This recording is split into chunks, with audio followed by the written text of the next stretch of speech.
Hello all, welcome to Web Technologies lecture series. This is Pawan Kumar Verma working as Assistant Professor in Department of Computer Science and Engineering, SRK Engineering College.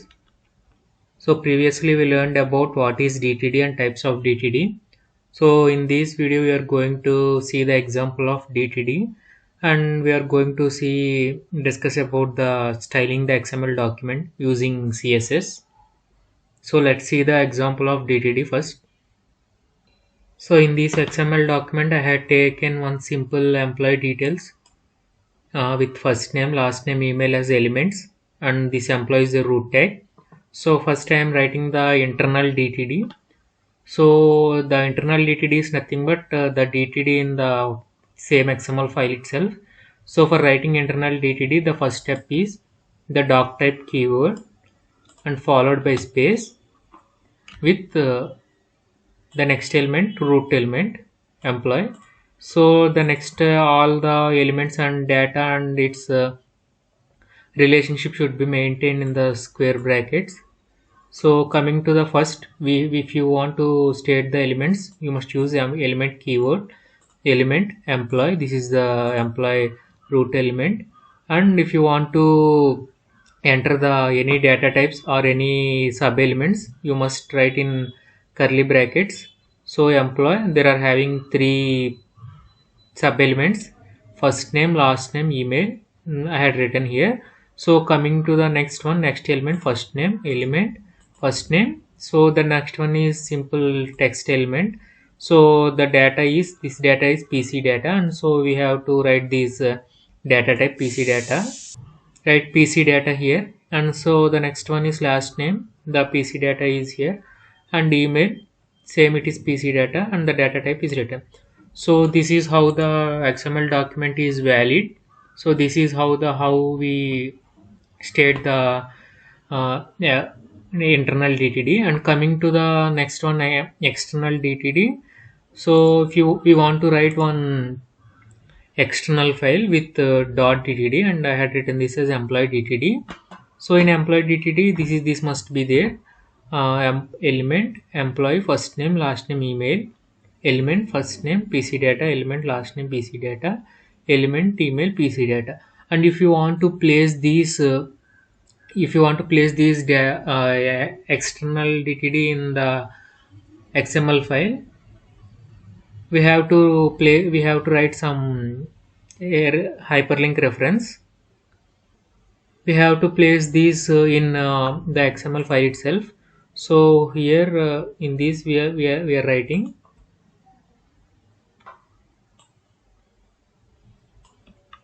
So this is the how to write this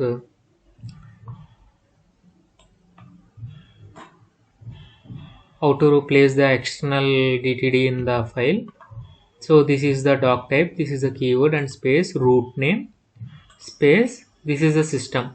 If our external DTD is in our own system, our own path, our own folder or our only system, you have to mention system, or if it is from any other place or public, you have to mention as public. So if you want to run this, simply refresh this file. This is how the it is placed, and this will be shown as doc type. This doc type is employee.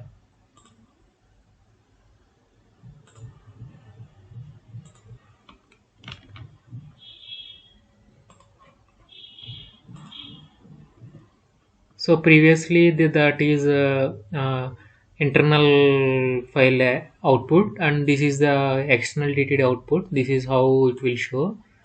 So whenever this doc type indicates in an output file, it shows that it is an valid document format and it is a DTD file.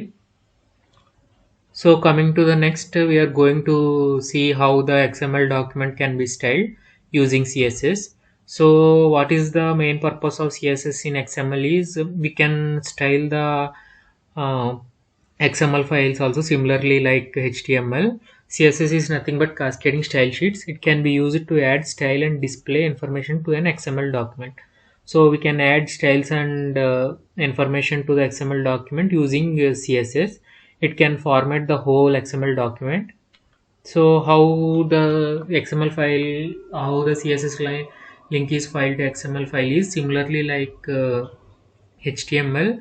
We use these style sheet type is equal to text by CSS, href is equal to the CSS file. Same similarly like when we are linking the external CSS to the HTML. Similarly we are linking here.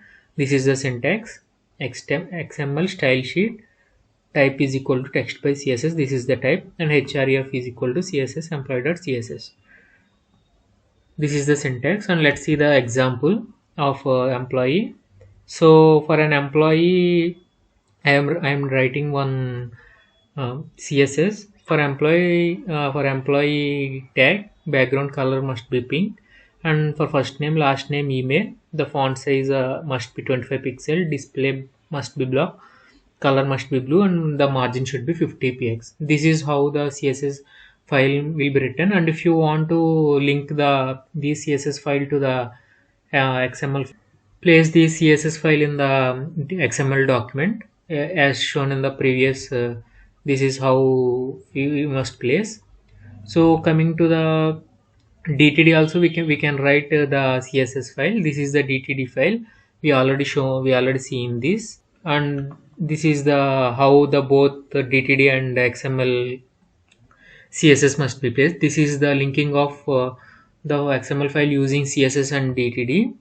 So this is the first XML version 1.0. This is the XML style sheet type of is equal to href is equal to employee.css. This is the CSS link, and this is the external DTD link. This is how the both CSS and DTD can be placed to the XML file. So this is how the XML CSS. And coming to the advantages, advantage of displaying XML using CSS is used in XML or HTML to decorate the pages.